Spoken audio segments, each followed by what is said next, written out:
Sorting fact from fiction on the Ancient Art podcast, we continue the countdown of the top 10 ancient Egyptian myths and misconceptions.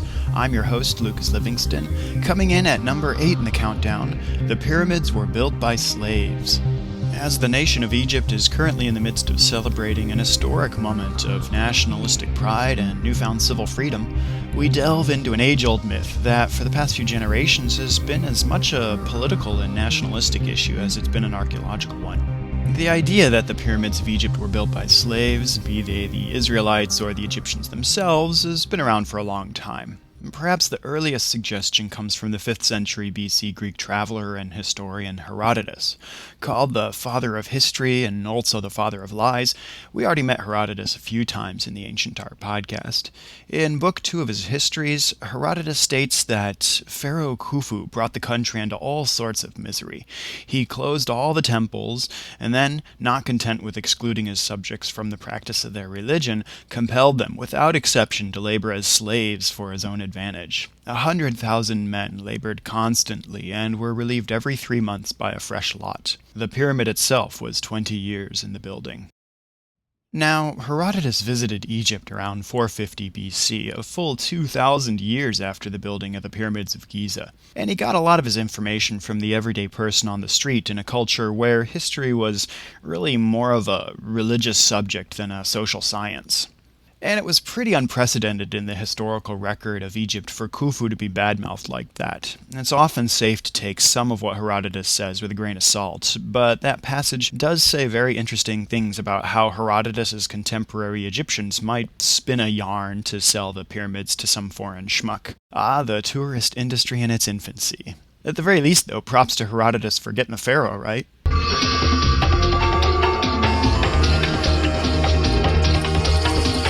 The idea that the Israelites could have built the pyramids probably stems from the book of Exodus, chapter 1, verses 11 through 14.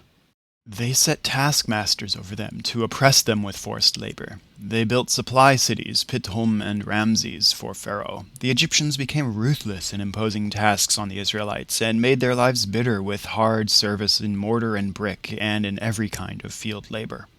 But you see, there's no mention of the pyramids there. Plus, there's no archaeological evidence in Egypt supporting any of the narrative elements of the book of Exodus. The centuries of enslavement and sudden departure of mass quantities of Israelites, let alone the 10 plagues or the parting of the Red Sea. And the narrative places itself at the time of the New Kingdom, over 1,000 years too late to have had any involvement with the building of the pyramids of Giza. Sure, the pyramidal tomb shape continues to crop up across the Egyptian landscape for many more centuries, but those aren't the pyramids anybody's talking about. The mention of the cities of Pithom and Ramses in Exodus 1:11 could refer to Pi-Ramses, or Per-Ramses, the House of Ramses, the sudden and short-lived capital city of Seti I and Ramses the Great. If there was any sort of conscripted Israelite labor in Egypt around the time of the New Kingdom, it probably would have been there. But again, there's absolutely no evidence to back that up either. In the 1st century of the Common Era, we find the earliest surviving actual account mentioning the Jews having built the pyramids. In Book 2, Chapter 9 of his history, The Antiquities of the Jews, the Jewish historian Josephus includes pyramid building among the hardships of the Jews in Egypt. Now, it happened that the Egyptians grew delicate and lazy, blah blah blah. They became very abusive to the Israelites, yada yada, and they enjoined them to cut a great number of channels for their river and to build walls for the cities and ramparts, that they might restrain the river and hinder its waters from stagnation upon running over its own banks. They set them also to build the pyramids, and by all this wore them out. We can speculate that by the 1st century, the myth that the Jews built the pyramids could have been around for a long time, and Josephus was as much a victim of assuming the truth as anyone else. One might argue, though, that Josephus, as a learned Jew familiar with the Exodus story, had a bit of a grudge against the Egyptians. He composed the Antiquities of the Jews in AD 93 or 94 under the patronage of Emperor Domitian, almost as a sort of propaganda piece. Written in Greek, it was not meant for a Jewish audience, but rather for his Gentile patrons and the Roman citizenry. This carefully sculpted and slightly Hellenized history of the Jewish people could have been more accessible to his Greco-Roman audience and sought perhaps to augment the reputation of the Jewish people in the public eye. That's a common literary form called an apologia, a speech or story in defense of someone or something, which is from where we get the word apology. The archaeological evidence, however, points to something else. In August of 1990, a tourist was riding a horse just south of the Sphinx when they stumbled over the remains of a mud brick wall, and this led to the discovery of the tombs of the pyramid builders. Dating to the late 4th and 5th dynasties, these tombs belonged to the workmen who built the pyramids of Khufu and Khafra.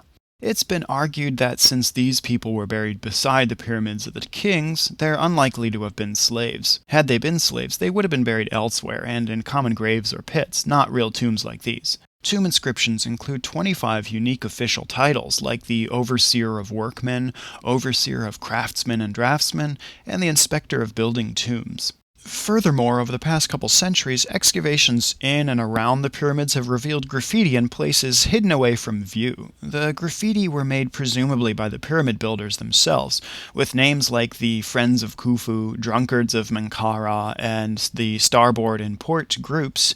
These and other names are thought to designate the organizational structure of the pyramid builders, and that definitely doesn't sound like slavery. According to modern estimates, it took a workforce of 10 to 30,000 to build the Great Pyramid over the 23-year reign of Khufu. With 2,300,000 blocks, that's an astonishing 1 block every 2 minutes, but it's doable. Evidence from the excavations of the workmen's graves reveals daily shipment to the Giza Plateau of 21 cattle and 23 sheep to feed the workers. We're talking prime rib here, not chitlins and chicken feet. So they were treated quite well. These are not pauper or slave tombs, but their skeletons do betray the difficulty of their labor, arthritis and injuries including dismemberment and death. Excavations continue on the Giza Plateau, spearheaded by Dr. Mark Lehner. Recent work focuses on unearthing the lost city of the pyramid builders, which has revealed bakeries and a fish processing center. This is a really momentous period in the history of discovery at Giza, as we slowly uncover the truth and learn to sort fact from fiction on the construction of the pyramids of Giza.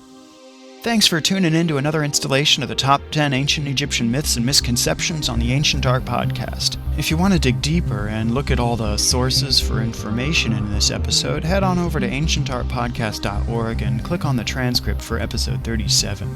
Remember that you can see the whole Top 10 list at www.ancientartpodcast.org/top10. Yeah, you do need that www.